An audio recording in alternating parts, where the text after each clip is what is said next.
Welcome to today's episode. I have a very special guest. I have been so excited because I got this great DM on Instagram and really sweet person by the name of Melissa Tacia said, "Hey, I just did an episode on my podcast. Oh, that's my autism about the 20 warning signs you might be an autistic burnout. And I just thought I'd let you know."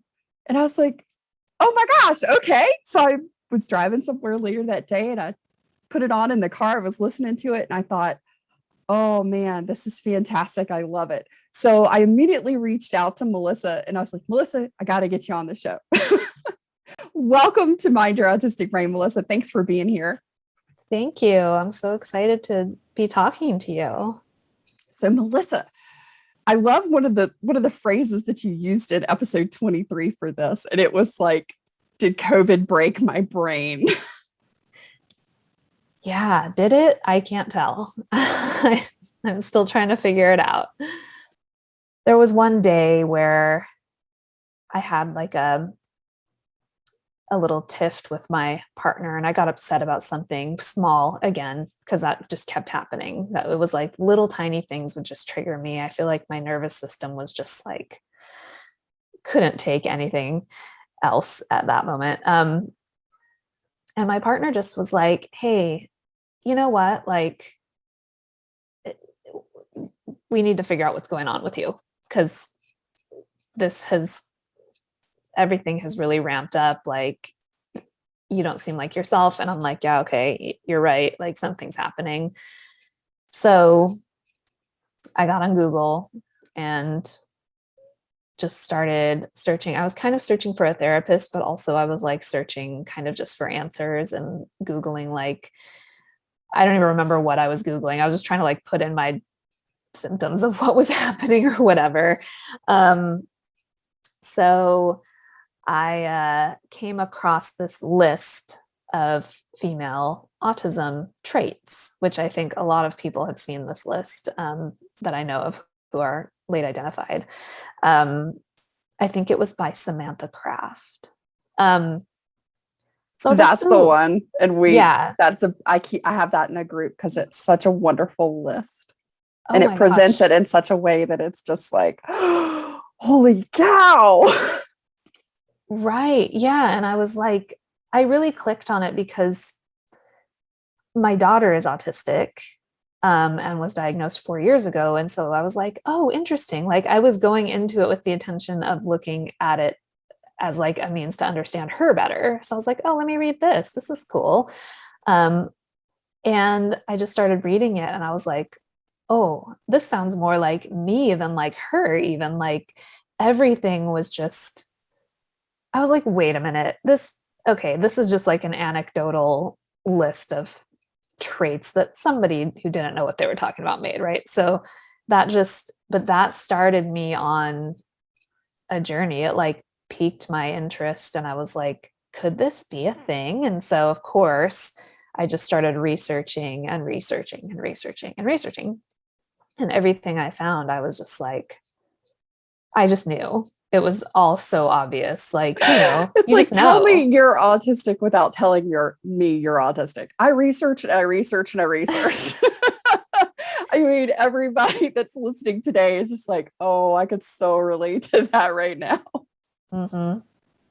Yeah. And I've always been that way. I've always been like a deep dive research, everything sort of person. So I also didn't know that kind of fit in with the realm of autism. But so, yeah, it just sort of like went from there. I just kind of knew. I was convinced. I was like, this sounds too accurate to be anything, else. I don't know. So I went to my partner a couple of days later after I had researched and I was like, sure. And I was really nervous to tell my partner for some reason. I thought they might be like, oh, that's silly. Like, you're not autistic. Like, eh. Right. Even though they're generally a very like supportive partner and probably wouldn't say that even if they thought it. But I was like prepared with like a list of like things that I like all related. your list of justifications Yeah. for your own self-defense. Exactly. I was prepared to like plead my case, but as soon as I said it, they were just like, oh, okay. Yeah, that, I guess that does kind of make sense. And I was like, oh, okay. I was prepared to like, You're like, oh, well, I don't need this dissertation that I just wrote. exactly, this 100-page book I wrote. So they were just like, well, what do we do now? Like, what next? And I'm like, I don't know. So that's when I just sort of started trying to figure out where to take things. We're breaking down each one of the 20 warning signs. I made a list from your Nice. list. Cool. And I you're love like, lists. I know lists are great, aren't they? And that's one of the reasons that I wanted you to be on the show today, because you had some questions. You're like, I've been through all 20 of these things. I have ticked the box on, over half of the items that we listed here. Yeah. And you were like, but I don't know. I'm still not sure. It's like, why am I in burnout right now? If this is definitely burnout, I've ticked all these boxes. And if I've checked all these boxes, then surely this is burnout. But why right now? And one of the other things that you had mentioned is like, well, I don't feel like I've been pushing through or heavy masking. There's nothing that I can pinpoint in my life that would have brought on burnout. And you're like, why didn't it happen earlier? Yeah. So these were really great questions. And I think that so many people come to these, and it was something that took a little while for me to unpack in my late identified journey. Because once I learned that I had alexithymia, and it's like one of the things that you mentioned when we were talking about number 7 in emotions, and you're like, oh yes, like I either feel everything or I feel absolutely nothing. Right. That is a very common experience in the autistic community. Yeah. And what's interesting is that the majority of us who have that experience have some degree of alexithymia. Oh, interesting. So alexithymia can feel like, there's like the textbook definition of alexithymia is that you can either feel everything or feel absolutely nothing. But the difference is where the challenge or the struggle comes in, the difficulty is taking either that overwhelming amount of emotions or I'm not experiencing anything to even recognize what a feeling might be, but then not being able to identify and then articulate that, to transfer whatever those physical things are. Now, this was something really interesting that I've learned along the way. We feel in our body. Mm-hmm. Our body feels first, and then our emotions are formed in our brains. So it's a physical experience that is then translated into an emotion in your brain, in that thought. And it's between that physical experience of emotion, feeling something, and then the connection to identifying what that emotion is in the thought realm, the cognizant, I am consciously aware of what this physical experience is, and then being able to transcribe it and articulate it. That's where alexithymia challenges happen. Got it. And what was really interesting is that I would have these experiences where I would feel everything, but it was like I could identify the really big stuff, like the really huge, like easy to identify, either scared or mad or sad. But it was like all those in between things, those nuances of feelings, or if something was similar, if it felt the same, because certain aspects of fear and excitement can feel the same in your body. Mm-hmm. So then I'm kind of like, well, am I scared or am I excited? I don't know. And it's like, well, is it depression or is it anxiety? Because, then you've got all these other little factors. And I found too, and this was really interesting, because Rachel Dorsey talks about this. She's an SLP and she talks about it on her channel. She's autistic as well. And she's just fantastic. My friend Allie Arena introduced me to her. And she was having a discussion with Allie, and they were talking about sometimes just the misnomer that has happened in our lifetime. And so we have experienced something and we've described it the best we can to someone else. And then they say, oh, that's anxiety. Oh, that's depression. And so we're like, oh, okay. And then you come to find out that, what you described and what you experienced for you wasn't anxiety. It was excitement. You were excited or nervous about something good, which was something that kind of happened to me. And Rachel was talking about that. And I thought, oh my gosh, that happens. That happens to me. Oh my gosh. I've had things where I've experienced something and I was trying to describe it to another person. And they were like, oh, wow, you had an anxiety attack. And I'm like, did I? What are you talking about? And then you start going, oh, look at your face. Okay, what you thinking? No, this is just bringing up something interesting for me because I just feel like a lot of the stuff that I'm finding out is autism, or some of the stuff I'm finding out is related to autism. I often kind of just related to trauma, just because I did have sort of it's complicated, but I have complex PTSD just from the way I grew up. And so some of these things that I would automatically just peg as trauma responses, or the way my brain worked things out, sometimes I was like, oh, that's just related to my trauma. But then sometimes now I'm just like, oh, I don't think that is a trauma response. And some of the things surrounding, I'm sorry if you can hear my rooster. He's like standing right outside my window crowing. That's okay. I love it. I love it. So some of my emotional responses, or lack thereof, or confusion about my emotions, have sometimes felt like trauma response because I always felt kind of like I couldn't trust myself. Like I couldn't trust what I was feeling. Like, am I angry? Should I be angry? Like, is this an appropriate situation for me to be angry? Like, is this actually what I'm feeling, or is it something else? Like all of these questions that would come up in my mind whenever I would have a feeling, and then I would almost like gaslight myself into thinking I was wrong about my feeling. So that just sort of circles back around to the whole alexithymia thing, that maybe that is what's going on. Is it possible to,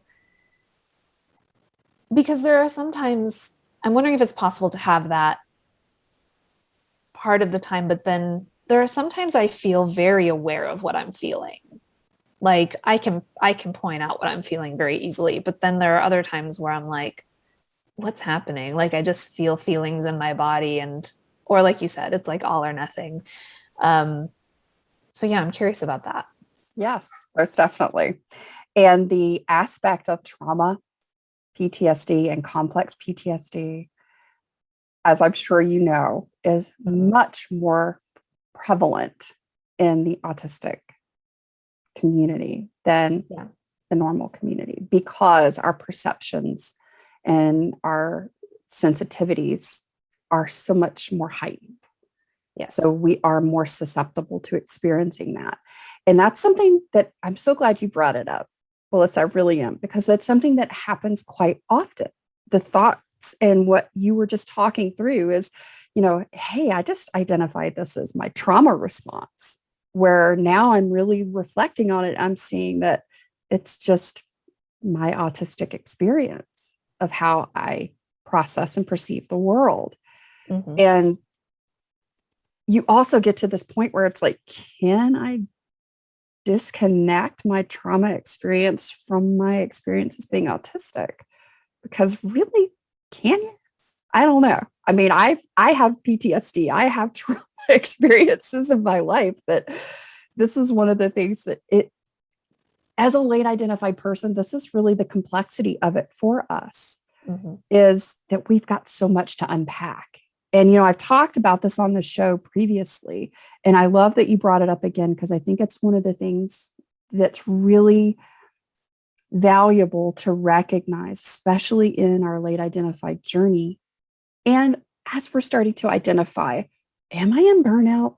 Have I been in burnout before and I just didn't realize it? Because burnout can look differently each time. It's not going to present in you the same way every time because you are different throughout your life. And the impact of what's happening in your life is different. And one of the things is that in burnout, when you hit burnout, sometimes, you're like, I have these symptoms of depression, but I'm not depressed. But when you have alexithymia, you also sometimes don't recognize that the stress is happening. And it's like this slow buildup. And it's like your brain doesn't recognize it yet. And it's like your body recognizes it, but your brain hasn't registered it yet. This is how I've experienced it.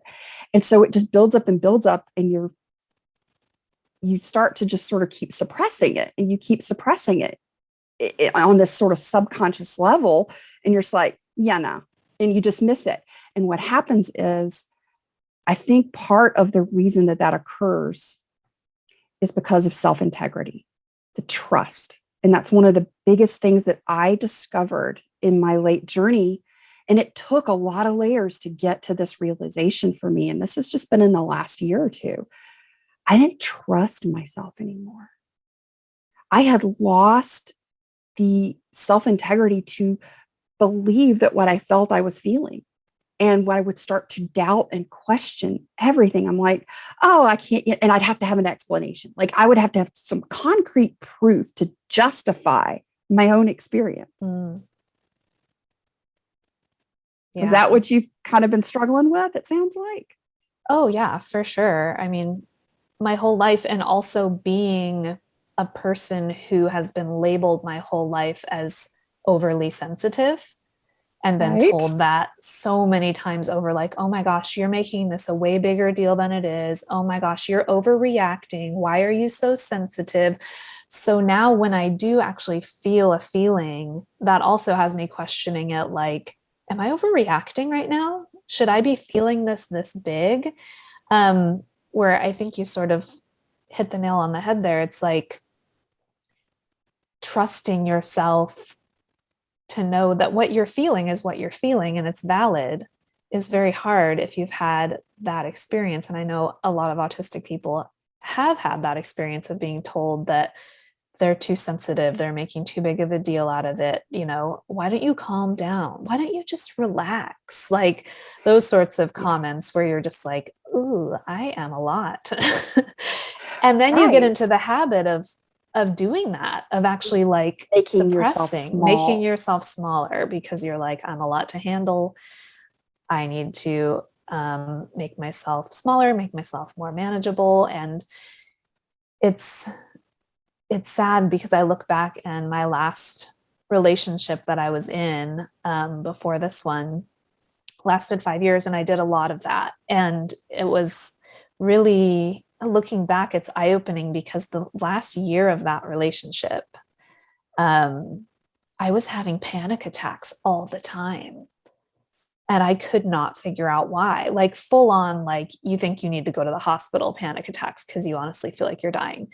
And I did go to the hospital for one of them because I was like, my heart was racing so fast and I felt like I was going to die. And I just was like, what is happening? I don't feel like I'm in a bad place. I'm all of a sudden just panicking all the time. But now looking back, I can totally see that my body was telling me like, hey, this is stressful, just suppressing everything and trying to be someone else literally all the time, because my previous partner did make me feel kind of like I was too much. And so I was constantly trying to just be smaller, be more manageable. Don't rock the boat. Don't say anything that's going to be misconstrued. And thankfully, I mean, this person wasn't horrible. Like, I don't want to make them out to be terrible, but like they weren't the right person for me, obviously, if they thought I was too much to handle and made me feel that way. But I'm like, your body knows. there's a book, The Body Keeps the Score. Exactly. The title is so accurate. And for so many of us who have alexithymia and we're late identified, this is one of the biggest challenges that we face our whole life, not realizing it, is that, you go through this as humans, we go through this indoctrination process through our childhood. And we are simply a sponge. We're a recorder, and we're taking in everything that everyone around us is saying. And we're learning about what the world is to us from those around us. So we learn what we're supposed to do, what we're not supposed to do, what's acceptable, what's unacceptable, who's a good person, who's a bad person, how do I operate safely in the world? Because our parents are essentially teaching us these things to protect us, to keep us safe so that we can thrive and grow up. However, for those of us who are autistic, didn't know it, parents didn't know it, and we are very sensitive. We feel things very deeply. We experience things in a very different way. Then those responses that we get when we're just being us as little kids, unfiltered in the world, is don't overreact. Why are you so upset? Don't wear your heart on your sleeve. All of these things we take in, and it becomes part of our identity. It's who our identity comes from the external world when we're growing up. We're not consciously aware of this, but that's where our identity comes from, is what does the world say about us? What is the world telling us who we are? And we take that information and then we go forward and we're like, well, if I'm too much, if I overreact, if I'm too sensitive, then I'm not what I'm supposed to be. So in order to be who I'm supposed to be, that people say I'm supposed to be, to match this social norm and this ideal, I have to change who I am. That who I am is broken, that who I am is not worthy, that who I am is not good enough.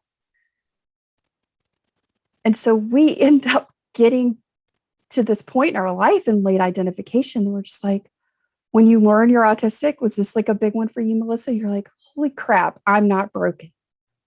Oh, absolutely. And that's been the best part of this whole thing, is just being able to reevaluate my whole life through a totally different lens, because there were so many years, decades of my life where I was trying so desperately to just like fix myself. And I would, try and read like self-help books, and, I did therapy for a while. Like I was doing all of the things, especially in my 30s, to kind of try and, as they say, like make myself a better person, like become a better person.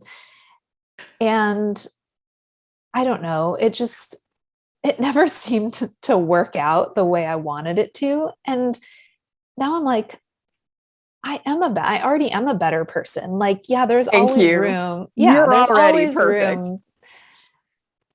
There's always room for growth, obviously. It's like we all are on journeys where it's like we're always trying to better ourselves and like make better choices and learn things and grow and become a better human in general. But it's like I was looking at it more as like, it's like I had this personal vendetta against myself. It was like picking out all my flaws and being like, okay, here's this one. How do I fix this one?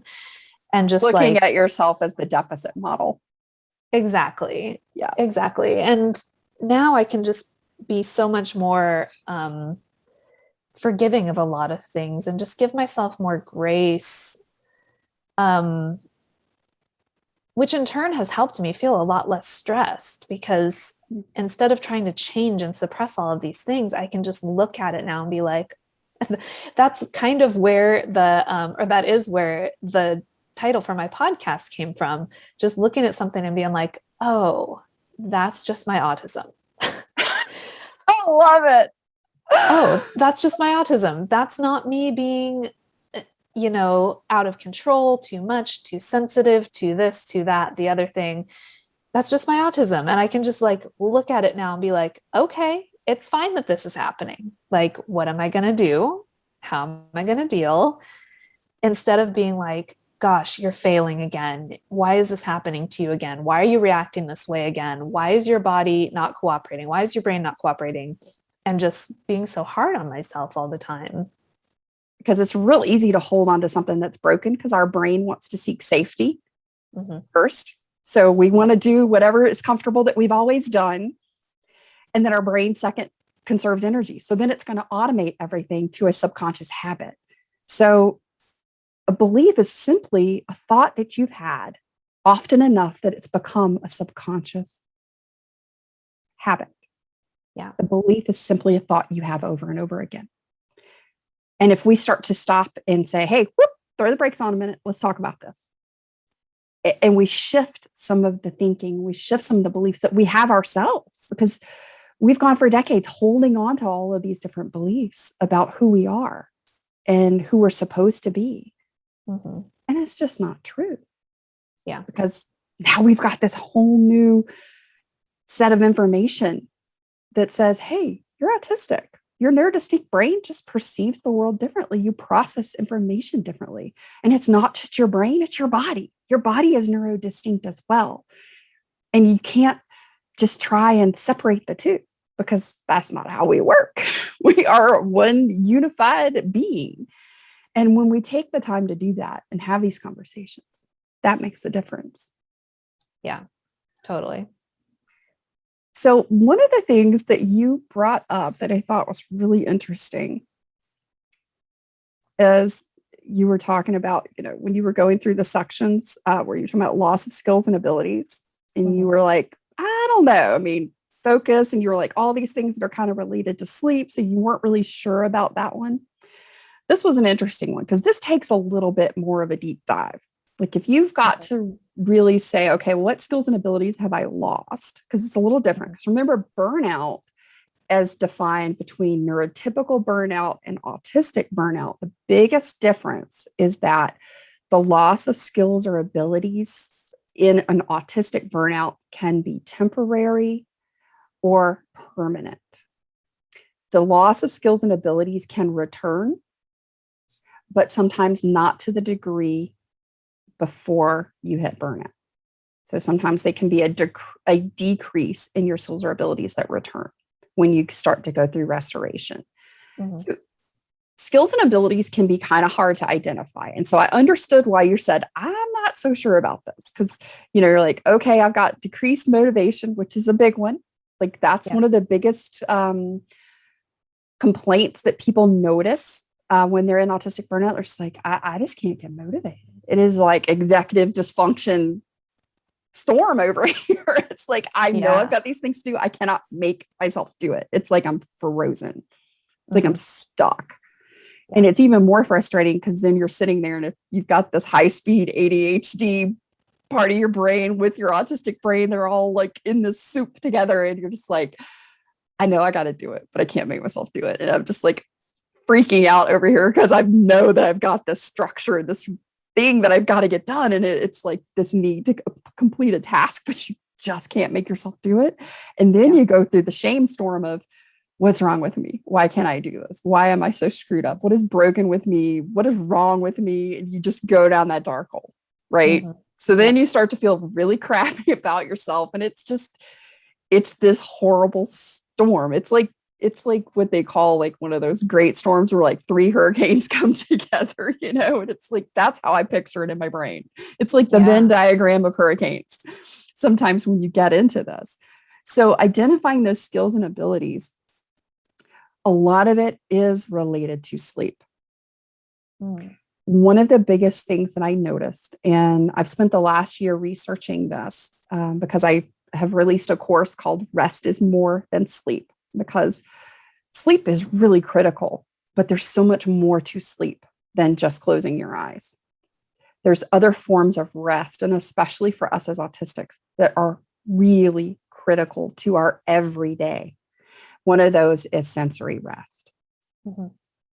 And it's one of the things that once you start to identify all these different areas in your life of rest, you can start to see where it's impacting you in your day. And a lot of the loss of skills and abilities comes from the lack of rest in these 7 areas and a lack of good, deep quality sleep. Because what I've noticed and the data that I've been collecting is that in burnout, your sleep is disrupted more than any other time. And if you'll look back, and I started to notice this, if you look back into your previous burnouts as you start to identify them, because it takes a little bit, it takes a little unpacking and digging. As you start to unpack these, you'll notice that your sleep quality during burnout is so much less. And it's times where you almost don't remember it. You have no long-term memory, or you really are struggling to remember things in the short term. And it is directly correlated to your sleep being affected. And it's sort of like, what comes first, the chicken or the egg? You know, or am I not sleeping because I'm in burnout, or am I in burnout because I'm not sleeping? And it all kind of ties together. But what you start to notice is that those skills and abilities that aren't necessarily symptoms of sleep deprivation, but it all sort of ties together in a lot of ways, that the sleep, because you're usually not getting good quality sleep in burnout, you're also finding that those sleep related symptoms, those functional skills and abilities that are related to sleep, are some of the biggest ones impacted. Let me ask you a question. So if you look back on your life and I asked you, can you think of a time when somebody came to you, a friend or somebody, and they were like, hey, do you remember when we did so and so? And you're just like, does that happen to you? You have sections where you're just like, yeah, which is, yes, I do. Definitely. This just happened with my son the other day, where he was like, do you remember when this thing happened? And I was like, what? No, but also for certain other things, I have like a very good long-term memory for a lot of I can remember very early memories in my childhood. I can remember a lot of things, but then there are other things that are just like blank spots where people will bring something up and I'm like, what? Are you sure that was me? Because I don't remember that at all. And then the really bad part is when they show you a picture and you're there with them and you're just like, oh, I kind of remember that. And then it kind of starts to trickle back in. Yeah. So don't feel alone, because this is kind of normal in our world. Okay. So I remember, I have almost a photographic memory when it comes to certain things. I have an intense photographic memory of situations, almost to the point of like synesthesia, where I can smell it, I can feel it, I can taste it. I'm there. I remember. There are other times in my life where it's just like a blank void, and it can make you feel totally nuts, right? Yes. Well, and the sort of the crappy part is that if it's somebody that you love and you really care about, and they come to you and they say, hey, remember when we did so and so? And you're just like, no, nope, I have no clue. That is not ringing a bell. And they keep talking like they're going to juggle your memory. And you're just like, no, sorry. They show you a picture, or they say, you know, hey, so-and-so was there. And it's like, then the other person starts talking about it. They remember it. And you're just like, oh my God, am I just losing my freaking mind? What the hell is wrong with me? And it's scary, because you're like, how did I go there? How did I experience this? I was with other people and I don't remember it. And if you really start digging, I found that usually it's when I was in an autistic burnout. I wasn't getting good quality sleep, that those memory storage things weren't happening. Well, here's the crap side of it, okay? This is the really bad part of when this happens to us and we don't realize it, is there's this unspoken communication that happens with that other person who says, hey, do you remember this? And they are so excited, and this an important part of time that they spent with you, and you don't remember. Somewhere on unconscious, subconscious level, they think that you don't care. They think that they aren't important to you, that what you did together didn't mean anything to you because you don't remember it. Yeah. So then burnout is now affecting your relationships. You know, there's so many layers to this, and identifying burnout isn't easy. It's not easy. And there's so many layers to it. But I will tell you that once you start scratching the surface, which you've done, you went through the top 20 warning signs, and you went through them one by one.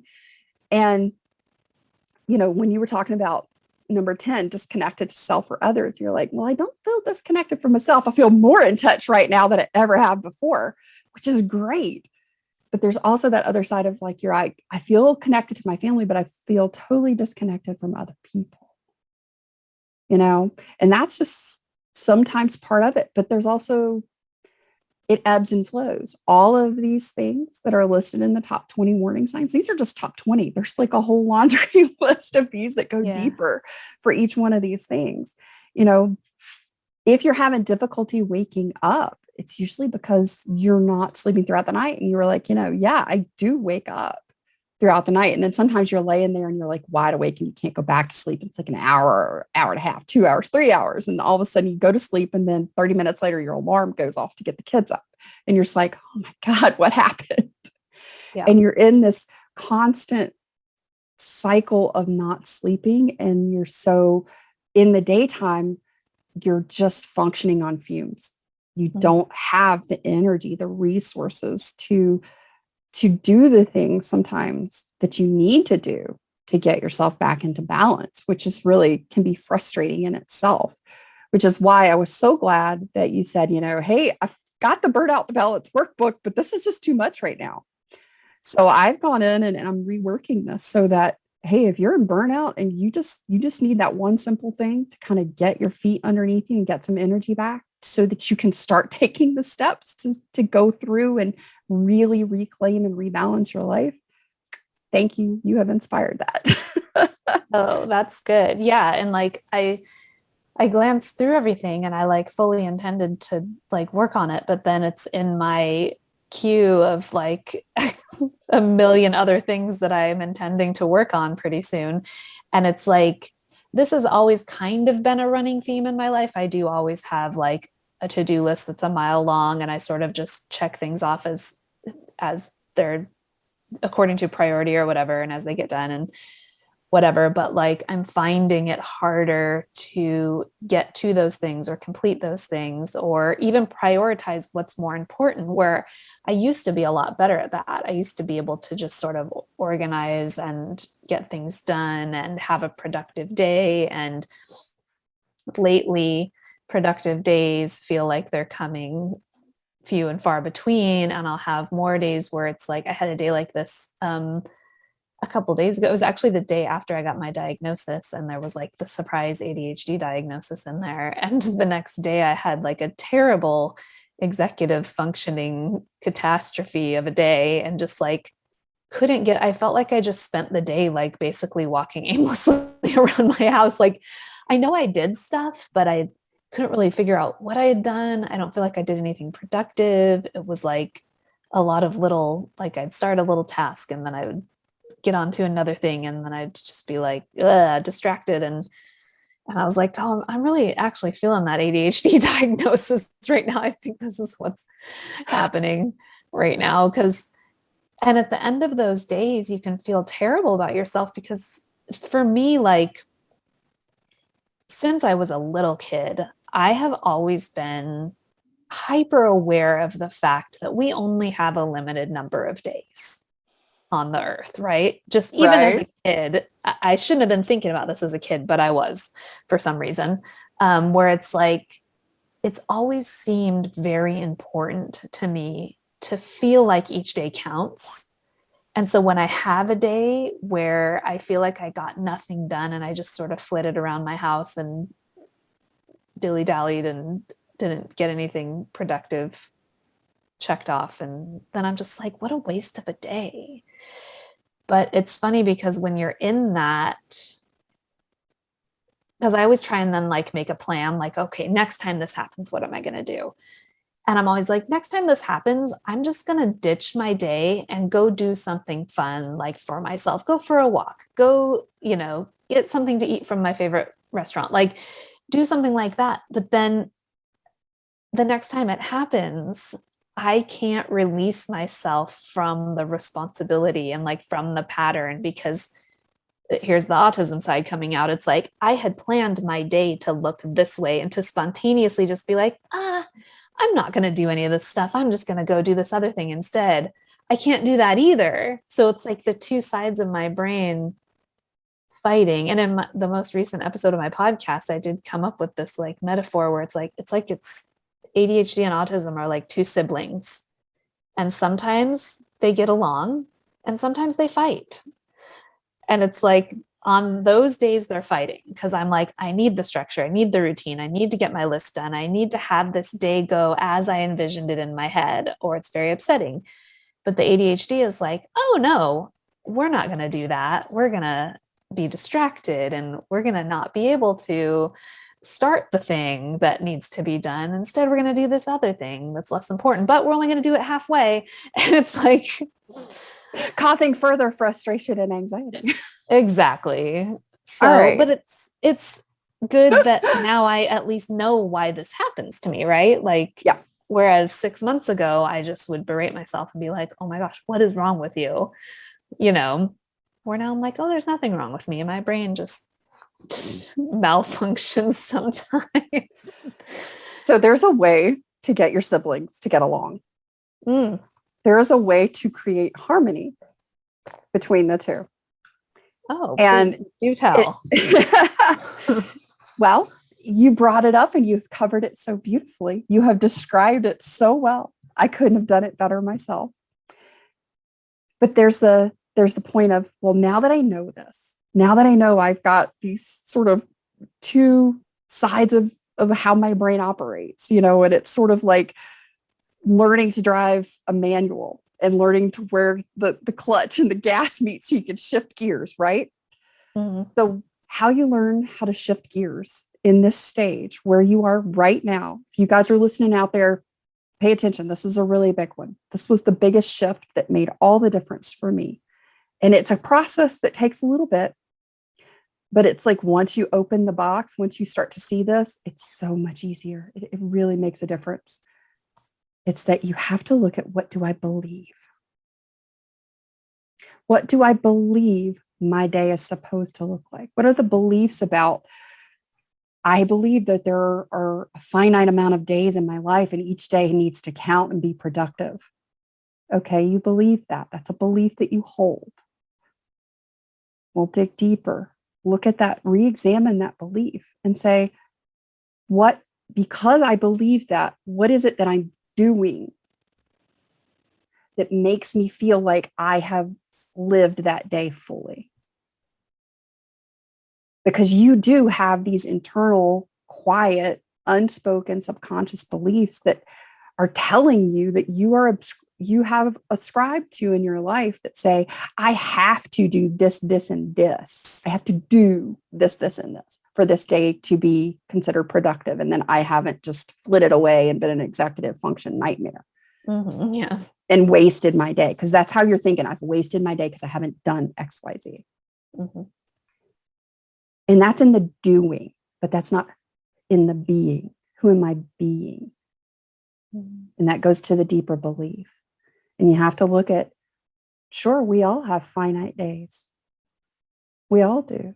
I mean, the next hour isn't guaranteed. I don't know what's going to happen. I can plan it. I can have an idea. But where the belief comes in and where you really get stuck, and where I got stuck for decades and just, treating myself and the self-talk to myself was really horrible because, like you, I'm like over high achieving and I've got those goals and those to-do lists. And what do you believe about yourself? How are you valuing your existence based on what you're doing versus who you're being? Are you getting your value, your self-worth from what you accomplished on your list that day? Yes. The answer is yes, but I need to get away from that. You're right. But the question is why? And is it true? Yeah. Why and is it true? Yeah. That is an interesting way to approach it, for sure. Yeah. So if you could look at your day and quality and the definition of your day, how you look at your day, isn't defined by how many things you check off of your list, what would be possible in that day? How would you feel in that day? What would be important in that day? Yeah. Yeah. And I've definitely tried to kind of talk myself out of feeling bad with that tactic, like the things that needed to be, like, they're going to be there tomorrow. It's not like just because I didn't get something done today, it's not going to happen and I've failed at life or whatever. I think also partially the upsetting thing about that whole loop that I get in is like, not only did I not get my to-do list done, but then I didn't do I feel like I didn't do anything else really meaningful. Like, and this is another thing where I get myself in trouble by looking around and comparing to others. It's that whole comparison thing where it's like, a quote unquote normal person could just like call a friend and be like, hey, let's meet for lunch. Let's go shopping or whatever normal people do. I don't know. But I also like have no ability or even sometimes desire, honestly, to do that either. And so it's led me to have the belief sometimes that I'm broken on both sides. Like, I can't stick to the structure sometimes, but I can't be spontaneous either. So it's like, what am I even doing? What is my existence if I can't be either of these things? And it's sort of like a weird, hard, and this isn't every day that I feel, this is just on those weird, bad days where I'm like not having a clear path and not able to get things done. But so yeah, I guess it is all about like the beliefs and the shoulds. And for me, the comparing, and I think a lot of us do that. And I do need to impose limits on my social media time and stuff just because of that, because I do see all of these people, and this happens to neurotypical people too, I'm sure, is you see all of these people out, especially Instagram is terrible, like everyone's highlight reel of like, oh, this person's doing this and that and this and that. And it just makes you feel like somehow makes you feel even more othered and more different, where you're like, oh, well, I'm not doing any of that. But then do I really want to do it? I don't want to go out on a raft with 20 people for the day. That sounds terrible. Like, but then you look at the picture. You got caught in the comparison of, well, should Exactly. I be doing that? Like, should I want to have to do that so that I can post that highlight reel like everybody else, so that I am not othered so much? Yeah. Or why wasn't I invited? That's another thing where it's like, I have people who are friends, and I put air quotes around that because it's like, are they friends? I'm not really sure how to know that. And that's part of being autistic, I guess. But it's like, you see people out who you know, and you're like, wait, why didn't I get invited? But then on the other hand, you're like, I didn't want to go anyway. Like, I wouldn't have wanted to do that thing. Right. But I wanted to be able to say no. The invitation is nice. So I feel like there's so many layers to this. But again, it's like, now that I know that I just have a different neurotype, it's allowed me to be a lot less hard on myself. And also, back to the burnout topic, it's like, there have also been multiple times in my life where I felt like I was failing on a mental health side of things. But now looking back, and like, that's not even a thing, right? It's like, if I looked at someone else and they were having a mental health struggle, I wouldn't be like, oh, you're failing, get it together. Like, you would never think that about someone else, but we're so much harder on ourselves. But we think that way about ourselves. I know, it's terrible. I've been really trying to catch myself when I do that too. Like, hey, if you wouldn't think this about someone else, please don't think it about yourself. But it's not always possible to do that. But now looking back too, like you said, because burnout can appear so similarly to depression. I have had bouts of depression in my life, that's for sure. But like, there have also been multiple times where I do think I was just in burnout, because it's like, it would just creep up out of seemingly nowhere because I couldn't attach anything emotional or tragic to it, because it's like, why am I depressed? Why am I having a hard time? And so being able to give myself grace too with all of those past instances where I felt like there were periods of time in my life where I missed out on certain things because of just not having it together. But it's like, I guess for me, it's just important to know a why. So the times when I was truly depressed in my life, I knew why. And so it seemed okay. It was like, oh, well, that thing happened and I was depressed and it was just a situation. But always the not knowing why is the thing that tends to bother me and stick with me. And I need the answer. And I'm like, why does this happen? Why does this come back? How it's not predictable, like, but putting You it in hadn't a seen the different, pattern yet. exactly, because I didn't know to look for that pattern because I didn't know it was a thing. Well, the Burnout Yeah. Balance Workbook helps you put those patterns together. Yeah. So there's something I'd like to go through with you because I think you're in burnout. All right. Most definitely. And I think the causations of it, you just haven't recognized, even though you've mentioned them. So these are just some things to consider. Okay. Because this is something you have to determine this for yourself, because there is no diagnostic model for this. Sadly, Yeah. I'm working on one. I'm working on one. We're getting there. But here it is. We've talked about alexithymia.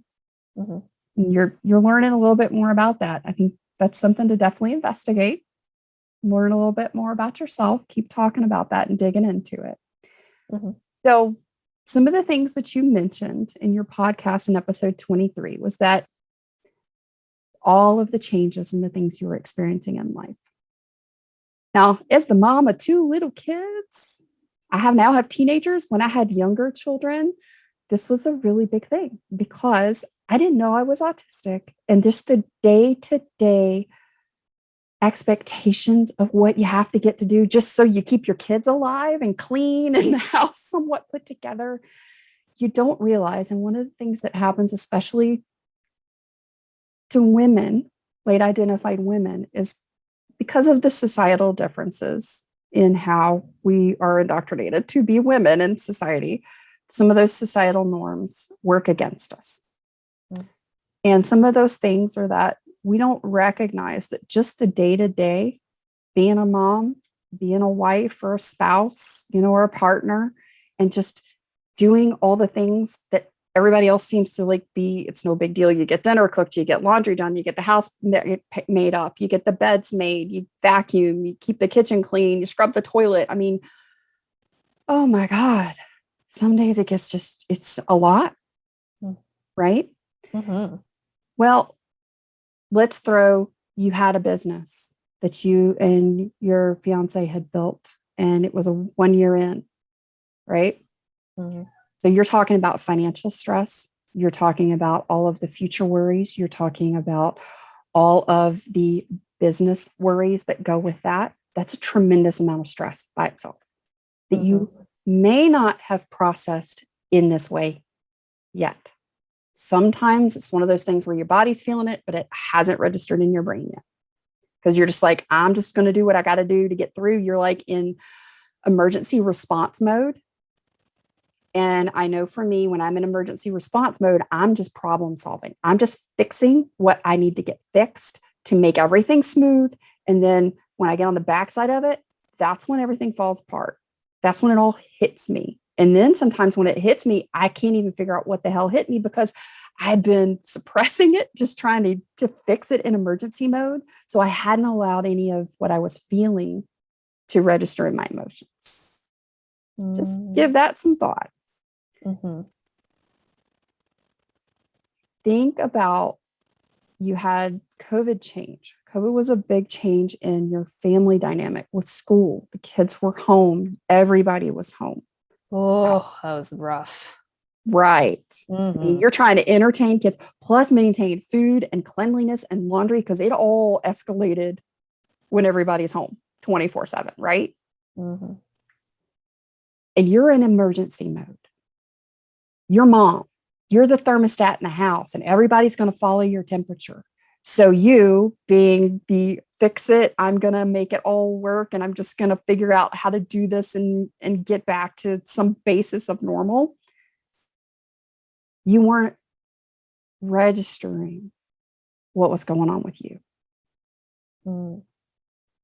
And all of your body is feeling all of this. It's experiencing all of this stress.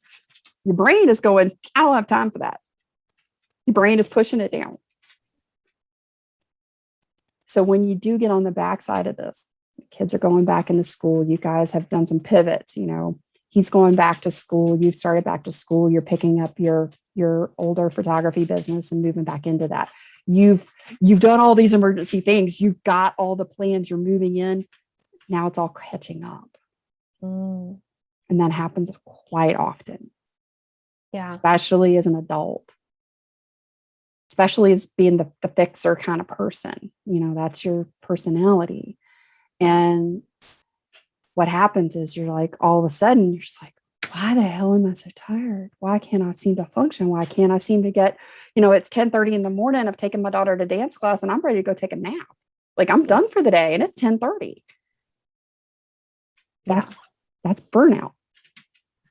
Yeah. And that makes sense because my line of thinking in this whole situation has been like, when I was in it at the beginning of COVID and everything was stressful and like there was months and months of just like trying to homeschool and trying to, you know, just all the things that you said, and plus then other things going on. And it's like, I felt, although that was the time in my life where I was like highly stressed and I kept having what I now know are meltdowns and a lot of emotional dysregulation and everything, I didn't feel burnt out. I felt like actually everything was heightened. And I don't know, maybe, yeah, it is just like once you get on the other side and you're able to just sort of like, and then like maybe the sigh is too big because then it just like lets all of your air out and you're like deflated. Because I am a very energetic person. I don't have a problem waking up in the morning. I'm an early riser. I am a busybody. I like to have a full day. I don't like to sit around like, and just like you said, it's like these days I get up and I do like a couple things and I'm like exhausted and I feel like I need to take a nap. And I'm like, what is happening? And then I started blaming it on like the heat or like the air quality. And I'm like, it's hot right now. And I'm like, the air quality is not good because there's fires. But then I'm like, no, because there's other things going on too, aside from just feeling exhausted, is just like you said, the loss of interest in certain things. I love working out and I still have been working out because I have to for my mental health. But I used to look forward to it and, you know, be excited to work out and whatever. And now I have to force myself. I literally have to be like, you have to, Melissa, like you are going to feel crappy. You're going to feel crappier if you don't go do it. Yeah. Like you need to move your body and sweat and breathe hard and all of the things like, and being social. This is the part where I thought like maybe COVID broke my brain because, I'm not like a highly social person. But I do have like a lot of activities that I used to do that allowed me to have like a social aspect of my life without like actually having to be social. And so those all ended with COVID, right? And it's like that period of time also made me realize like how few friends I have, because once the activities were gone, I didn't really have a lot of like deeper relationships built where I could still count on those people to be in my life as a friend. It was like our friendship hinged on that we had this similar activity that we participate in. And it's like, so that was all gone and it's been gone. And now like things are starting back up again like that. But I just kind of have no desire to to do them, and being around people now is so hard. And I'm like, is this because of COVID and I just wasn't around anyone for an entire year? That now when I am around people, it feels a million times harder than it used to, and a million times more draining than it used to. And that's the part that I can't really sort out. I'm like, do I just need to force myself to do it more to get back in the habit and routine of seeing people? And also when I'm at home during COVID, like when I'm at home, I can just act however I want to act. Like I don't have to be anybody different at home. My family knows who I am. But when you're around other people, you have to put on this whole like thing, and there's like preparation that goes into it. And like, do you really have to? I mean, you don't. Well, you can argue. Exactly. You can argue for your limiting belief all day long, but do you really have to? Well, no. Yeah, you don't have to. And so that's hard too, because it was strange to figure out that I'm autistic during quarantine, because then I was like, oh, okay. And now figuring out how to like re-enter the world in a more authentic with this new knowledge. Yeah, it's like, I'm like, and you're in burnout trying to figure it out. So yeah. Yeah. I'm like, how do I manage all of this? And I think maybe in a way it just feels easier not to. It's like, oh, well, I can just stay home and stay away from everyone, and that's probably just easier. And maybe that's better for me right now. I don't know. I do like having certain social interactions though. So my life feels kind of like lonely without that. I'm just very particular about. I'm the same way. I'm a social seeker, but I do it on my terms. Mm-hmm. So here's the next step. So we've identified that you are most definitely in burnout. We've identified that those things that perhaps you didn't realize were causing all of the stress. And it's like a beautiful Napoleon. A Napoleon is just these beautiful layers of filling and flaky, crusty little cakes. Well, that's sort of how burnout piles up. It's this one layer after another. And all of a sudden you've got this, 10-layer Napoleon sitting there, and you're just like, I can't possibly eat that. It's just too much. Yeah. The first place to start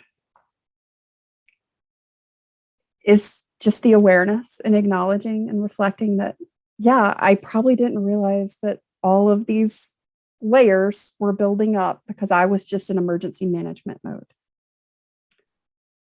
And once I got to this certain point, my brain and my body went, oh, okay. And it just lets it all out. It's just kind of like taking off your bra or pulling off a girdle. It's just all hanging out. It's like the tension and the stress is relieved, and it's like, whew, I can breathe. I can let the girls out. And it's when you get to that point that your body says, okay, I quit. It's like waving the white flag. And it takes some time. You didn't get there overnight. This has been building up. You just weren't aware of it. So it's going to take a little time to restore yourself. It is absolutely possible. Restoration begins with this. I'm doing my best. And my best will look different throughout the day. So your to-do list, okay, great. If I get one thing done today I'm defining my success by the fact that I get up and everybody's got lunch and they get to school. Yeah. That's my best today.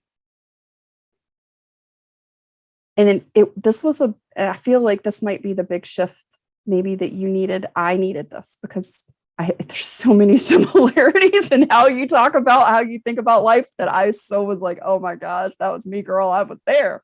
I'm still working on it in some places. And that big thing is that my existence does not hinge on what I do. What I accomplish in a day does not define my validity as a human. That's a really big one. It's a really tough. That's a big one, because if you look back and you really start to unpick and identify who do I think I am and who do I have to be in the world in order to be accepted, loved, validated. It usually goes back to somewhere in my life, somebody told me I had to do all of these things to be worthy. Right. And living in that shame storm of not being good enough and just literally killing yourself physically and emotionally, mentally, spiritually, killing yourself because you're trying to obtain these things to feel validated. Now you've got this whole new knowledge that I'm autistic. I experience things differently. I do things differently. I process things differently, and I'm okay. That's all right. Yeah. But moving into those other realms, first, this burnout doesn't go away until you start to change things in your life that led to it. And one of those things is you don't rest. You don't rest and you don't play. Not on a daily basis, not on a regular basis. You feel like you have to earn it. Like you have to finish that to-do list and that laundry list before you can go play. That's not true. That doesn't work. It's not serving you. That is a broken belief that does not work.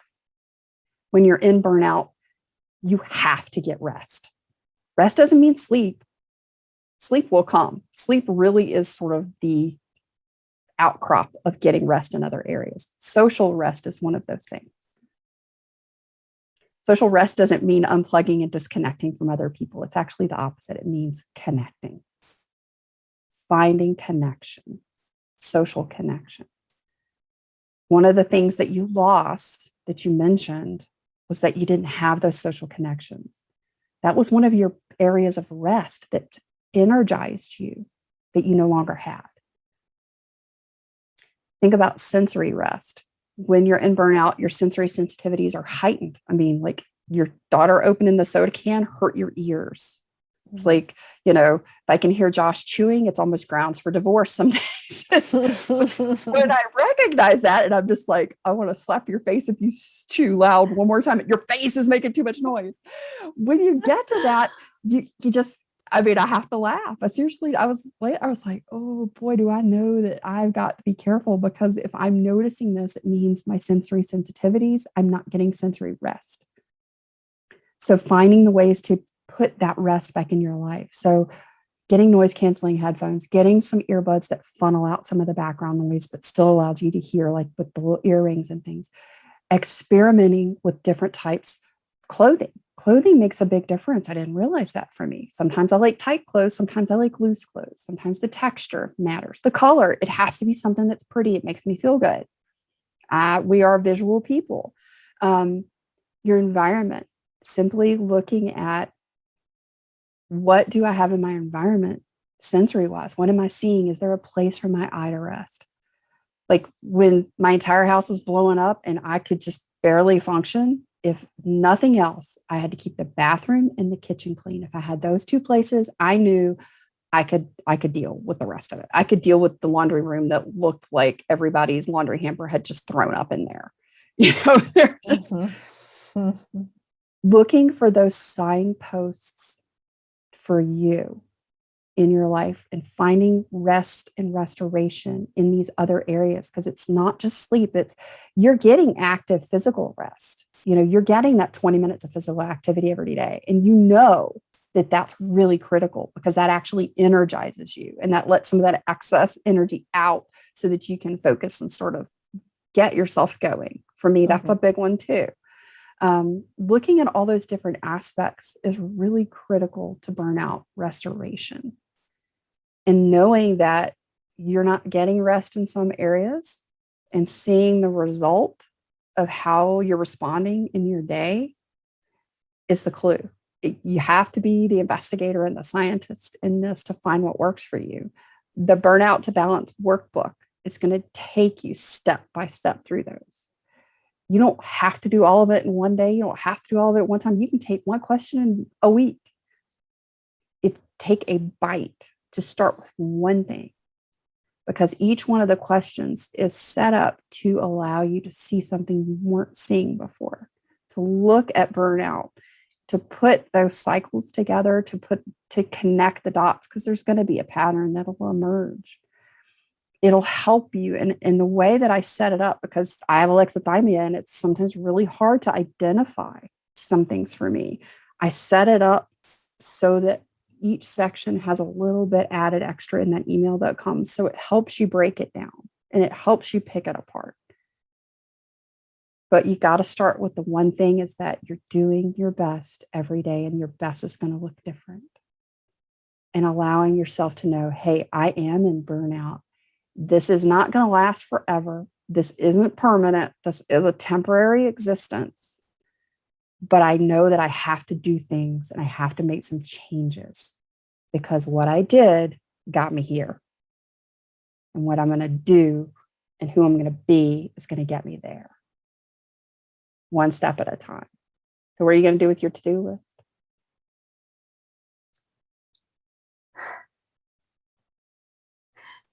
I'm going to not obsess over my to-do list.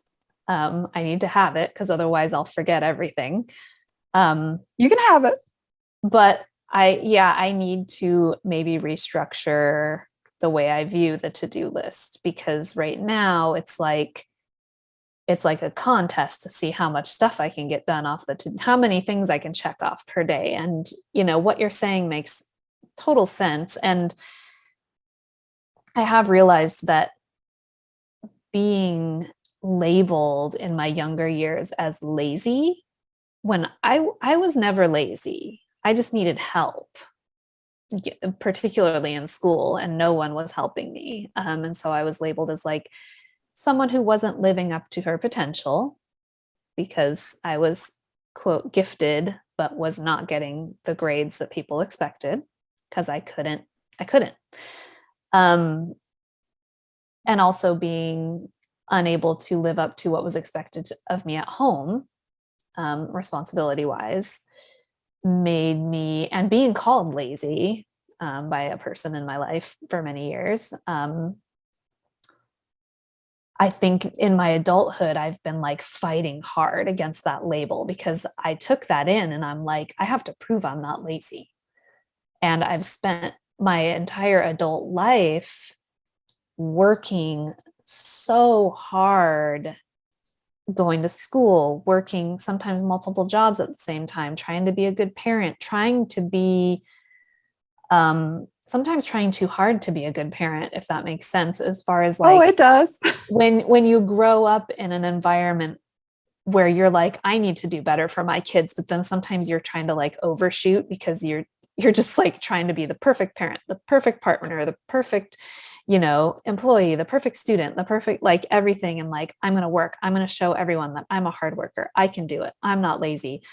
And it's like, yeah, no wonder I'm 41. And I'm just like, I feel like this is the first time in my life where I haven't had very many things to do because of COVID. And that's been hard for me, because all of these old feelings coming back of like, you should be doing something. Why, you're being lazy, all of those things are coming back. And I think I have still been trying to fight that. But I need to get past that. That is a thing that I need to do for my own mental health, because I can't just keep burning myself out. And now I've gotten to the point where it's like, I have to turn it around, because you have little people depending on you. Exactly. Yeah. All right. So it's not about the questions you ask, but the quality of the questions. What would be possible? How would you feel? And who would you be if the word lazy did not enter your voice, your thoughts, or your vocabulary? Because you are the ultimate productive person, that you have already shown and proven beyond the shadow of a doubt that you can do it, that you are not lazy. So if you took that out of the equation and you stood in the knowledge that you are a productive, worthy person, what would your day look like? How would you feel? And what would be possible? I feel like I would be a lot more fun. I think I would give myself a lot more grace and allow myself to have moments of rest. So it's sort of funny to look at it as like, if I knew I was a productive person, I would allow myself more rest. What would But be the those first two, thing you would do? Like you've worked your tail off. You've earned this somewhere in your mind. You think you have to earn it. I'm gonna tell you, you've earned it. What would you do? What's something that you would do? ooh, that's hard. Um, I don't know. Oh my gosh, that's a hard. I can't even answer. Isn't that terrible? I don't even know what I would. All right. So you pick the kids up from school today. When you pick them up, if you know that you have already earned every privilege and every rest and every play that you could possibly get, what do you want to do with your kids? Well, I guess just relax. I don't What, even need. what would I that mean, look like? what would that look? I don't know. Just like sitting together and not really worrying about. Because I feel like even when I'm sitting and quote relaxing, I'm not really relaxed. My mind isn't. It's thinking about your to-do list. It's thinking about the to-do list, or like, what do I need to do next? Like, what time is it? Is it almost dinner time? Is it, what do I need to, the constant. I mean, I do have ADHD, so will that ever go away? I don't know. But It changes. yeah, I think that would be the big difference for me, is like, it's not about exactly what I am doing in those moments of rest, because I do allow myself moments, right? Like I do art, like my art has It's really been, pretty, by the way. oh, thank you. Oh, I'm having so much fun with it. And that is the time during the day where, and I don't do it every day, but that is the time where I literally don't think about anything else, because I can't, like I'm focused on what I'm doing. And so that's why it's been such a good outlet for me. But like other moments of rest where it doesn't take all of my focus, um, I'm not actually resting. I'm thinking, not about relaxing things. Well, maybe that is a place to start. Yeah. Define what rest looks like for you. And it doesn't have to look like anybody else's. And rest doesn't also mean that you relax. Or sometimes rest is active. Sometimes rest is being engaged in something, being immersed and focused on your art. Sometimes it's physically you sat down and you just take a breather, but your mind's doing other things. Because there's something called the default mode network that our brain switches into. And when we're not actively focusing and concentrating on something, our brain goes into what's called the default mode network. And that is just simply what fMRI, functional magnetic resonance imaging scientists first discovered. Is they thought it was just static. They thought it was background noise that was being picked up in the readings. Mm-hmm. And one of the engineers on the project said, what if this isn't static in the reading? What if this is actually what their brain is doing? And they discovered that in the default mode network, mind wandering, daydreaming and those things, when you're just sort of thinking about all the things, sort of not really paying attention, is sort of reeling in your own head, but you're sitting quietly or not on a specific focused task, that your brain only uses slightly less energy than it does when you're actively focusing and concentrating. Even in sleep, our brain never stops. It's actually working and doing more things when we're sleeping, but it's just focusing on different tasks. Our brain never stops. So really define what relaxing means, because it's going to be something different. Because with ADHD, being autistic, our brains are constantly going. Yeah. But our brains are always going. Some people just don't recognize it. So in that resting and relaxing, maybe just redefine what that means for you. Maybe look at it differently instead of trying to define it by what you think it's supposed to be. Yeah, interesting. True. So you're saying that to rest and relax, I don't have to sit down and do nothing. That's exactly right. How do you define Well, yeah. it? Like, I don't meditate by sitting there and just going, like that drive me completely insane. I couldn't do that. I mean, I can sit still. I have learned how to quiet the hamster wheel that goes at 900 miles an hour with flames flying off the back. I have learned because it has been a skill that I've developed over the last few years, but it's been an evolution. I had to start with, well, right now in this, what I feel like is this overwhelming, never be quiet brain. What does it mean for me to relax right now? Well, I started with running. That was where I started. I found a rhythm in that. It was in that rhythm that I found some quiet. I was moving. I'm like, how the heck is this possible? I'm running. That's not meditation. Meditation is right, sit with your legs crossed. But that's not what it was for me. That's not what it is for my friend Vicky and lots of people that I've talked to, especially ADHDers. So looking at how you view what relaxation is to you and how you reclaim energy, because really that's what it's about. Rest is about reclamation of energy because we're constantly expending energy. But where are we garnering it? Where are we bringing it to us? And what does it look like? And it doesn't look the same for each person. And looking at redefining that in your life really frees you up. Because if you are constantly feeling like, I'm not doing it right, I'm not relaxing right, I should be sitting here still and quiet, my brain should be quiet, and I should just be like jellyfish or something. That's not how you rest right now. That's not what works in your world because that's where you are. So where are you? What does rest look like? How do you define it? And how do you get it?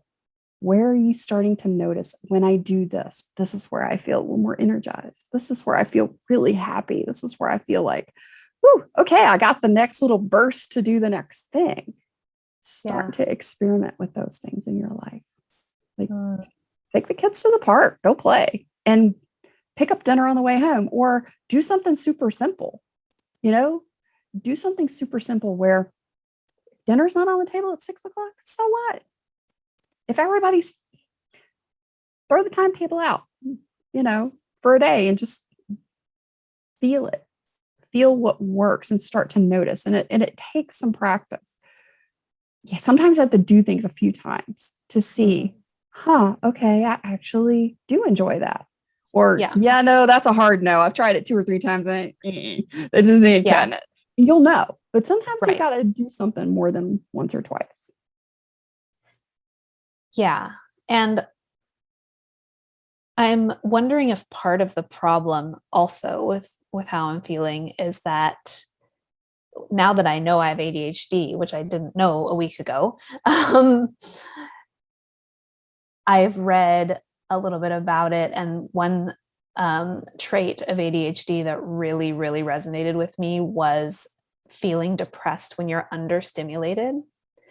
So you talking about this really is like a light bulb is going on, because you're right. I've been looking at rest as like, I need to rest. And rest to me looks like sitting down, being calm, being quiet.